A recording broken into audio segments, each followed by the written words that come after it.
Incharge వర్యులు శ్రీ మారెడ్డి రఘునాథ్ గారు చెప్పినట్టు ఇంతవరకు సమస్య అంతా వైఎస్ రాజశేఖర రెడ్డి విగ్రహాలకు వైఎస్ఆర్ విగ్రహాలకు ఇవి జెండాలు కట్టడి చేశారని చెప్పి వాళ్ళ అభియోగం. అయితే దీనికి మా ఇన్ఛార్జ్ వాళ్ళు చెప్పారు 3 రోజులు అయిపోయిన తర్వాత మేము దాన్ని తొలగించి మేము క్లీన్ చేస్తామని చెప్పాను.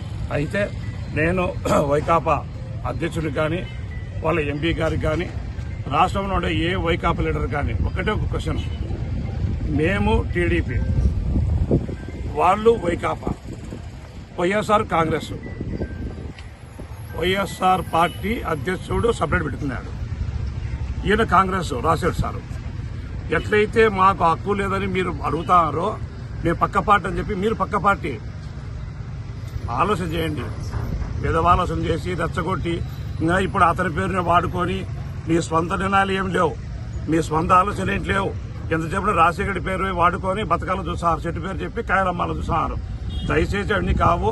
మాకు ఎట్లా సంబంధం లేదంటారో వైకాపా పార్టీ లీడర్లకు మీకు కానీ వైఎస్ రాజశేఖర సార్ గారు సంబంధం లేని వ్యక్తి. మేము ఇప్పుడే కాదు, రేపు కడతాం, మన్నాడు కడతాం. మీరు కట్టదని మీకు హక్కు ఉంటే మాకు హక్కు ఉంటుంది. మీరు కట్టద్దు ఆయనకు. ఆయన కాంగ్రెస్ పార్టీ లీడరు, మీకేం సంబంధం?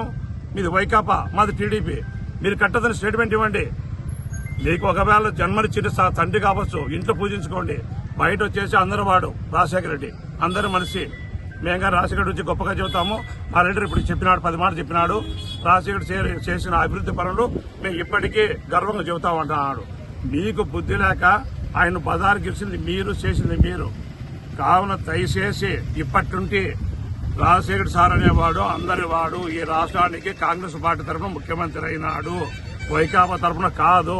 కావున దయచేసి వైకాపా లీడర్లకు ఎటువంటి హక్కు లేదు, మాకు హక్కు లేదు. వాళ్ళకి హక్కు ఉంటే మాకు హక్కు ఉంటుంది. వాళ్ళు పత్రిక కడితే మేము మన్నాడు కడతాం.